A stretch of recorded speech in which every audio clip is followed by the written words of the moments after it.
Hello learners, आज हम जिस टॉपिक पर चर्चा करने वाले हैं उस टॉपिक का नाम है रैयतवारी व्यवस्था। इस टॉपिक के अंतर्गत मैं आपको बताने वाली हूँ कि रैयतवारी व्यवस्था क्या थी, इस व्यवस्था को अपनाए जाने के कारण क्या थे, इसकी विशेषताएं क्या थी, इसके प्रभाव जो हैं वो क्या रहे। साथ ही साथ हम यह भी चर्चा करेंगे कि इस व्यवस्था में दोष जो थे वह क्या थे।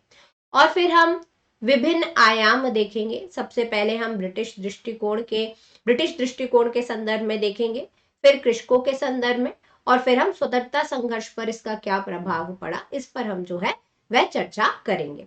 जो भी नए बच्चे हैं वह इस टेलीग्राम लिंक पे जाके ग्रुप को ज्वाइन कर सकते हैं। यहाँ पर मैं विभिन्न क्लास का अपडेट्स जो है वो आपको देती हूँ।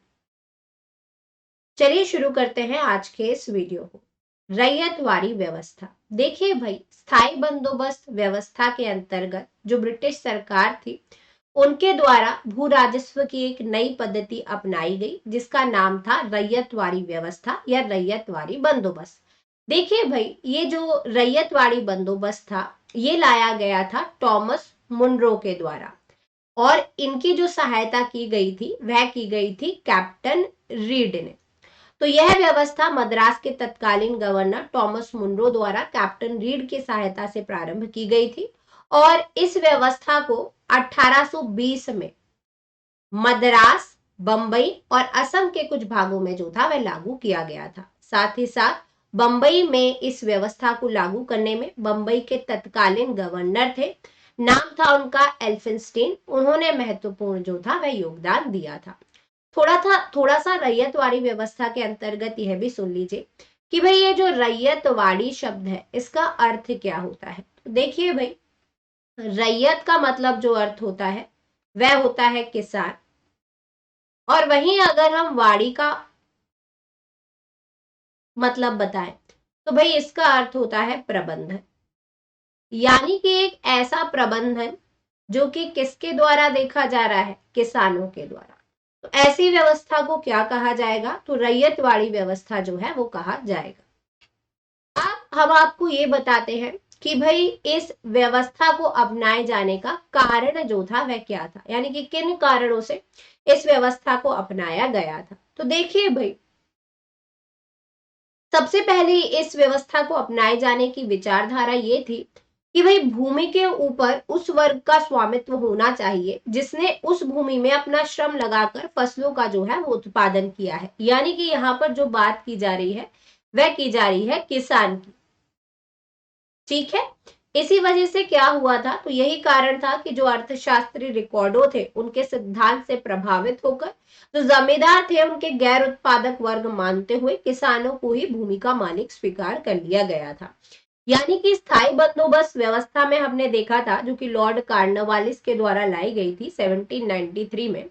उसमें हमने ये देखा था कि भाई जो बिचौलिया वर्ग था, है ना, जो बिचौलिया वर्ग था जिसे जमींदार कहा गया, वह जो था वह किसान और सरकार के बीच ला दिया गया था। यानी कि जमींदार किसानों से कर लेता था और सरकारी कोष में जो था वह जमा करता था। यानी कि अगर हम बात करें तो जमींदार ही जो था उसे भूस्वामी मान लिया गया था स्थायी बंदोबस्त व्यवस्था में। लेकिन इस बंदोबस्त, ये जो रैयतवाड़ी बंदोबस्त है, इसके अंतर्गत सुधार किया गया, और कंपनी ने ये माना कि भाई जो किसान है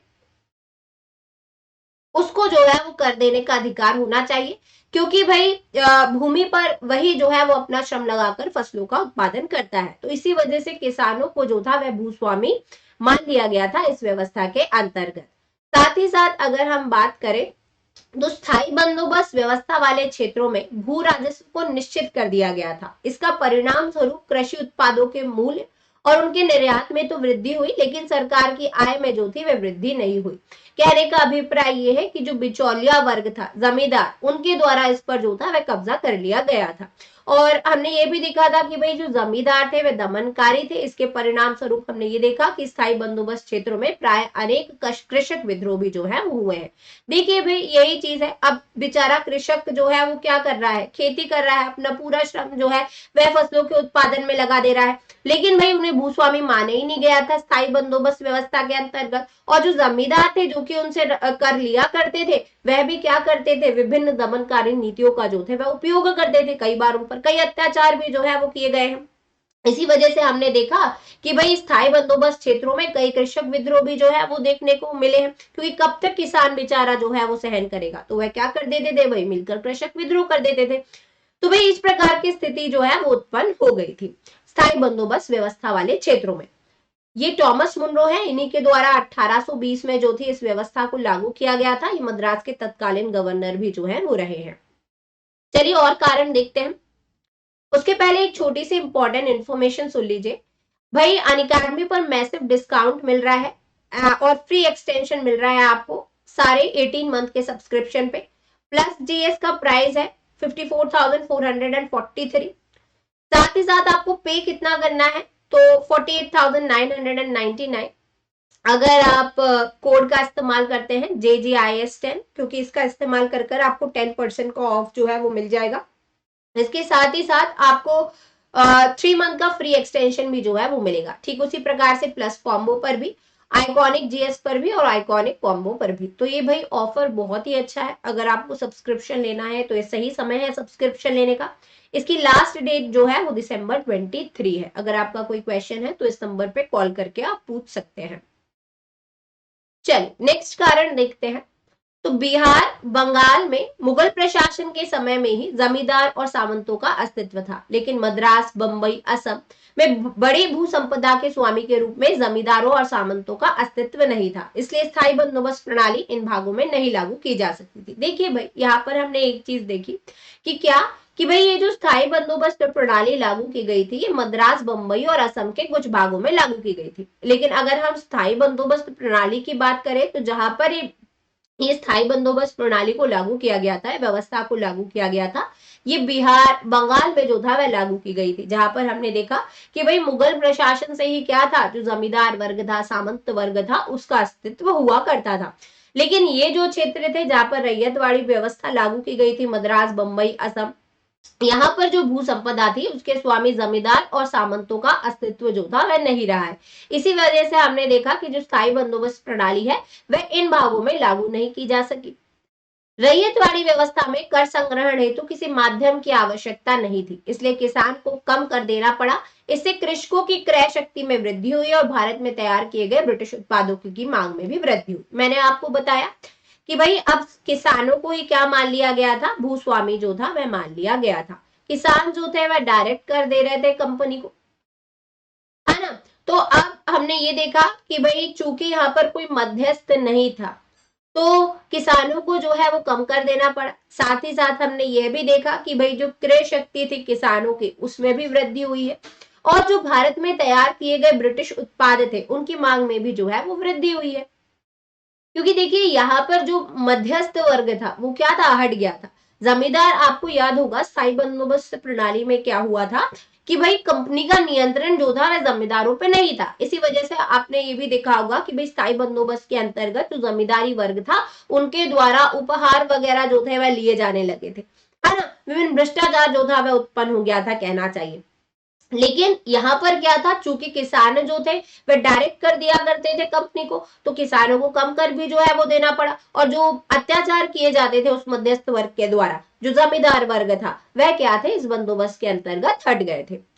औपनिवेशिक शासकों द्वारा आरोपित सभी अस्थायी कर या राजस्व वसूली प्रबंध सीधे किसान, उदाहरण के लिए रोटोबरी बस्तियों के साथ साथ संबंध किए गए। ये मॉडल अंग्रेज भू राजस्व प्रणाली पर जो है वो आधारित रहा है। तो भाई यही चीज हुई कि राजस्व या किसान जो थे वह डायरेक्ट कर इस व्यवस्था के अंतर्गत देने लग गए थे और किसानों को ही जो था वह भूस्वामी मान लिया गया था। तो यही सारे कारण थे जिसकी वजह से हमने देखा कि भाई एक व्यवस्था लाई गई जो कि थी रैयतवाड़ी व्यवस्था। साथ ही साथ ये भी याद रखना कि भाई इस व्यवस्था के अंतर्गत 51% जो भूमि थी वह जो थी वह आ गई थी।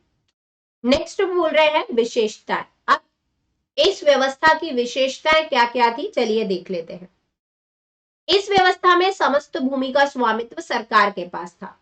किसानों को इस शर्त पर भूमि आवंटित की गई थी कि वह करों का भुगतान करते रहेंगे। दूसरे शब्दों में किसान और सरकार के बीच एक प्रत्यक्ष संबंध स्थापित किया गया था। मैंने आपको शुरुआत से ही बता रही हूँ कि भाई इस व्यवस्था के अंतर्गत जो भू स्वामित्व था वह जरूर सरकार के पास था, यानी कि जो समस्त भूमि है उसका स्वामित्व सरकार के पास था, लेकिन किसानों को इस शर्त पर भूमि आवंटित की गई थी कि भाई जो करों का भुगतान है वह उनके द्वारा किया जाता रहेगा, है ना। क्योंकि देखिए भाई जो सरकार है उसे भी तो समय पर क्या चाहिए भाई, राजस्व प्राप्ति उसे भी जो है वो होनी चाहिए।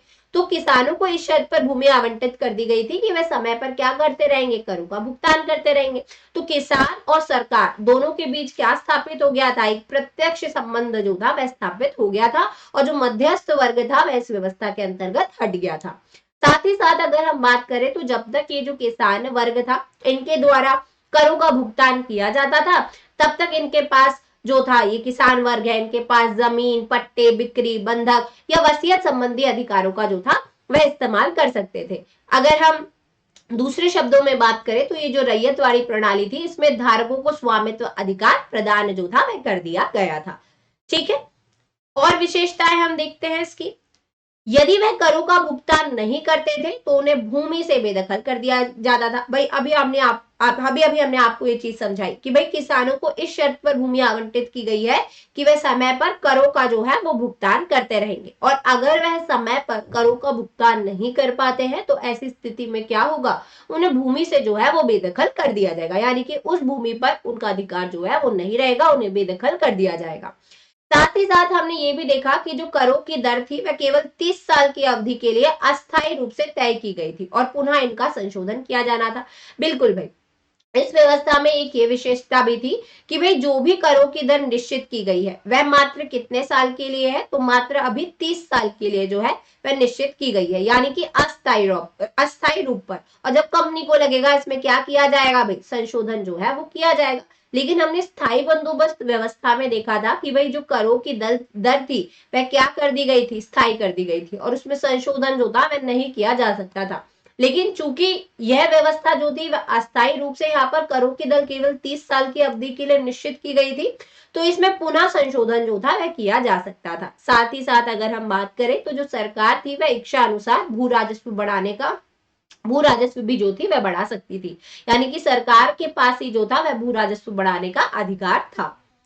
अकाल के दौरान किए जाने वाले राजस्व राहत संबंधी प्रावधान शायद ही कभी वास्तविक परिस्थितियों में लागू हुए होंगे। देखिए भाई, अगर हम बात करें तो सरकार द्वारा कुछ राजस्व राहत संबंधी प्रावधान भी जो थे वह लागू किए गए थे, लेकिन वास्तविक परिस्थिति जो थी वह कुछ और रही है। जैसे कि फॉर एग्जांपल अगर हम बात करें कि कई क्षेत्रों में जो है वो अकाल पड़ गया, ठीक है, या फिर किसान की जो है वो स्थिति अच्छी नहीं है, कि फॉर एग्जाम्पल उसकी फसल जो है वो अच्छी नहीं हुई है, या क्षेत्र में क्या है सूखा पड़ गया, तो ऐसी स्थिति में क्या होता था, तो ऐसी स्थिति में जो था वह तब भी किसानों को जो था वह कर देना ही पड़ता था, है ना। ऐसा नहीं है कि भाई जो है वो राजस्व राहत जो है वो दे दी जाएगी, नहीं, ऐसा नहीं था।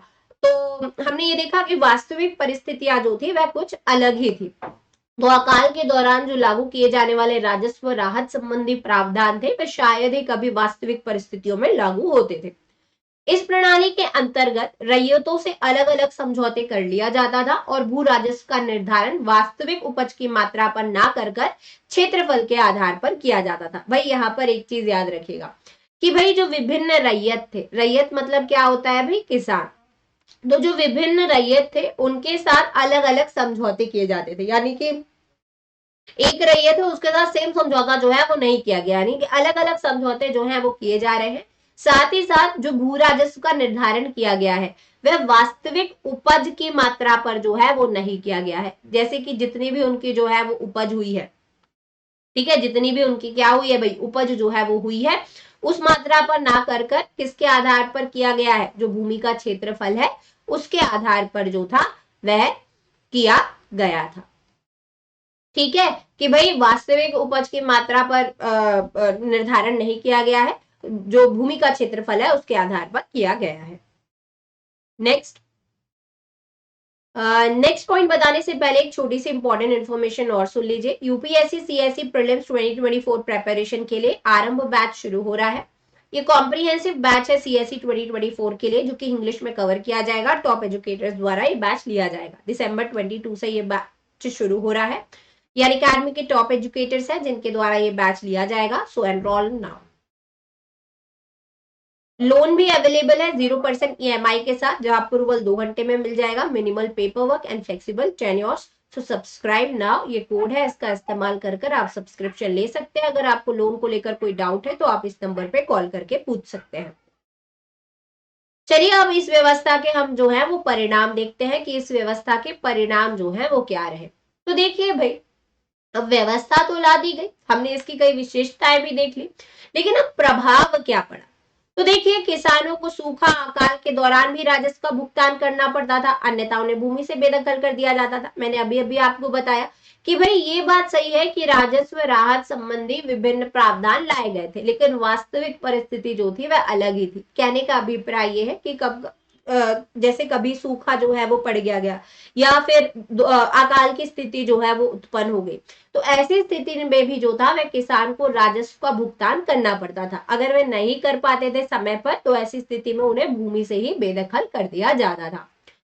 बड़ी संख्या में जमींदारों के स्थान पर ईस्ट इंडिया कंपनी एक विशाल जमींदार की भूमिका में थी। कंपनी के कर्मचारी किसानों का शोषण करने लगे। अब देखिए भाई, ये बात जरूर सही है कि जो रैयतवाड़ी व्यवस्था थी, इसमें मध्यस्थ की भूमिका हटा दी गई थी, यानी कि जो जमींदार वर्ग था उसे हटा दिया गया था। लेकिन अब हमने यहाँ पर ये चीज देखी कि भाई जो जमींदार थे उनके स्थान पर अब क्या आ गई थी, ईस्ट इंडिया कंपनी आ गई थी और वही जमींदार की भूमिका निभाने लगी। कहने का अभिप्राय ये है कि भाई जो कंपनी के कर्मचारी थे वही किसानों का क्या करने लगे, शोषण जो है वो करने लगे।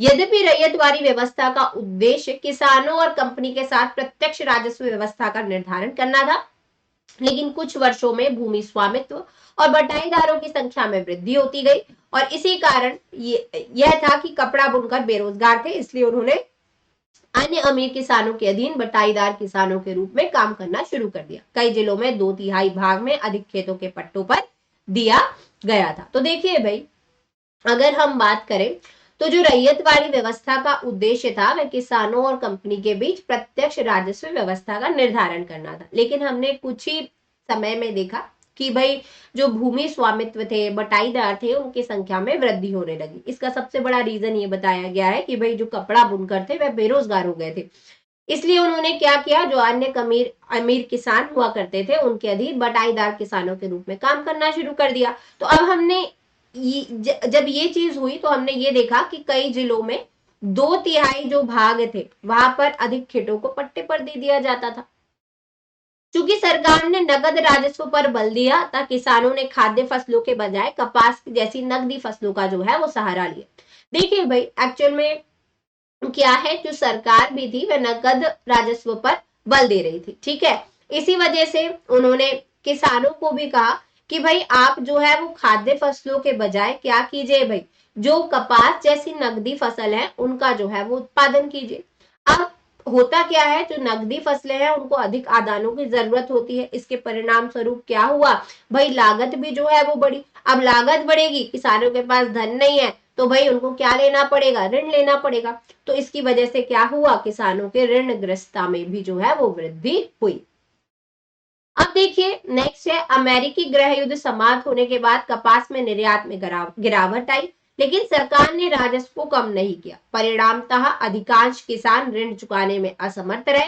भूमि किसानों के हाथों से साहूकारों के हाथों में जो है वो हस्तांतरित हो गई। अब देखिए भाई, हुआ क्या, अमेरिकी गृह युद्ध जब समाप्त हुआ तो कपास का जो निर्यात हो रहा था उसमें गिरावट देखने को मिली। लेकिन अब जब सरकार को यहाँ पर राहत देनी थी तो सरकार ने ऐसा नहीं किया। सरकार ने क्या किया, राजस्व कम ही नहीं किया।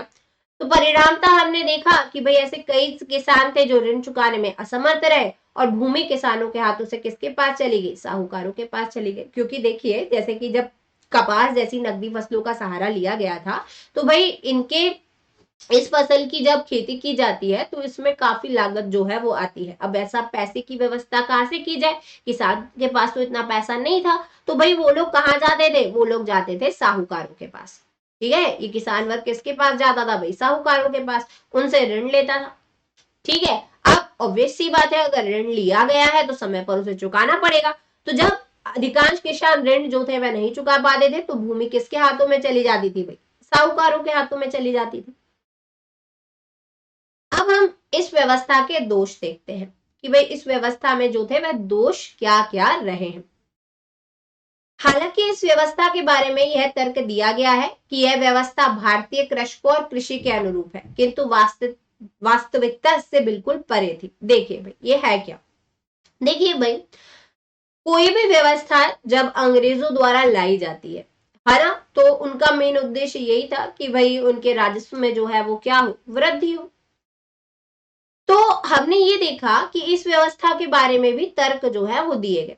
क्या तर्क दिए गए कि भाई यह जो व्यवस्था है ये भारतीय कृषकों और कृषि के अनुरूप है, लेकिन जो वास्तविकता थी वह बिल्कुल परे थी, क्योंकि अभी हमने इस व्यवस्था के प्रभाव जो है वो देखे हैं।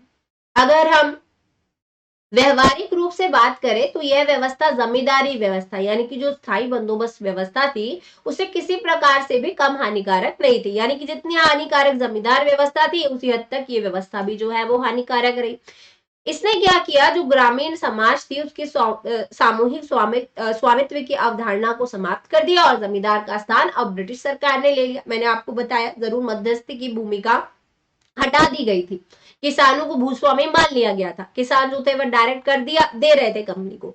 लेकिन हुआ क्या कि भाई जो सामूहिक स्वामित्व की अवधारणा थी वह तो समाप्त हो गई ग्रामीण समाज की, लेकिन अब जमींदारों का स्थान जो ले लिया गया था वह ले लिया गया था ब्रिटिश सरकार के द्वारा। जो ब्रिटिश सरकार के अधिकारी वर्ग था या कंपनी का अधिकारी वर्ग था वह क्या करने लगा था, किसानों का शोषण करने लगा था। तो हमने ये देखा कि सरकार का अधिकाधिक राजस्व वसूलने के लिए मनमाने ढंग से भू राजस्व का निर्धारण किया गया, किसानों को बलपूर्वक कृषि हेतु बाध्य किया गया कि भाई आप जो है वो जबरदस्ती कृषि जो है वो कीजिए, वो भी किसकी कीजिए, नकदी फसलों की, है ना। किसान बेचारा तो उत्पादन जो करना चाह रहा था वह चावल का जो था वह करना चाह रहा था, ठीक है। लेकिन चूंकि इनको क्या चाहिए था भाई, चूंकि इन्हें अपना फायदा चाहिए था, तो सरकार ने क्या किया, अधिक राजस्व वसूलने के लिए मनमाने ढंग से भू राजस्व का निर्धारण किया, किसानों को बलपूर्वक कृषि हेतु बाध्य किया।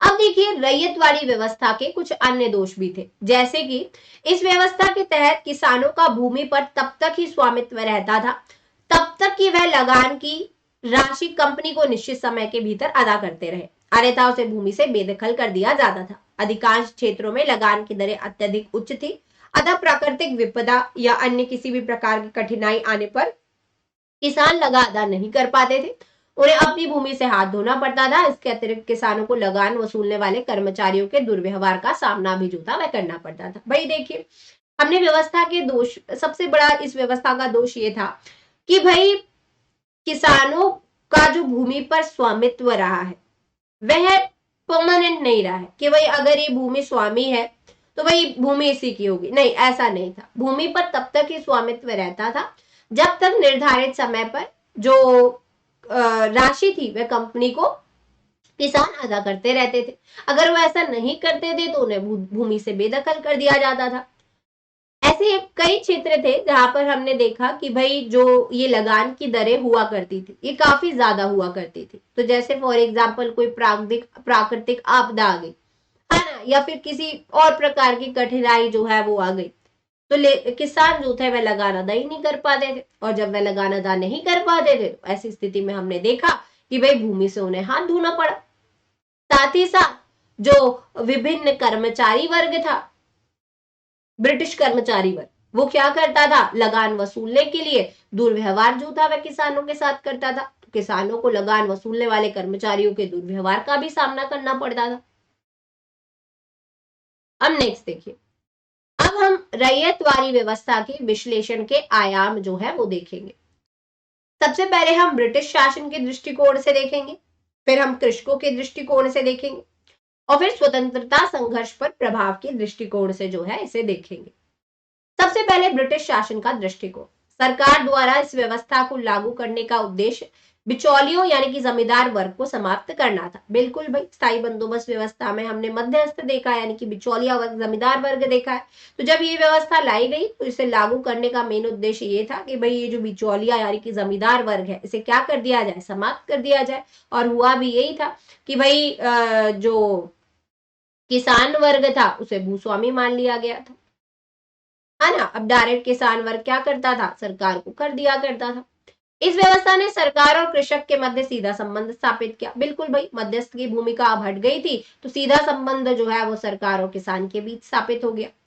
इसने भारत में तैयार किए गए ब्रिटिश उत्पादों की मांग में भी जो है वो वृद्धि हुई। देखिए भाई, अब किसान भूस्वामी है, तो जब भारत में तैयार किए गए ब्रिटिश उत्पाद थे उनमें भी वृद्धि जो है वो हमने देखी।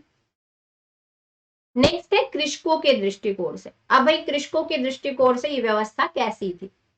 इस व्यवस्था की प्रकृति ही शोषणकारी थी। बिल्कुल भाई, हमने आपको विभिन्न अभी दोष बताए थे।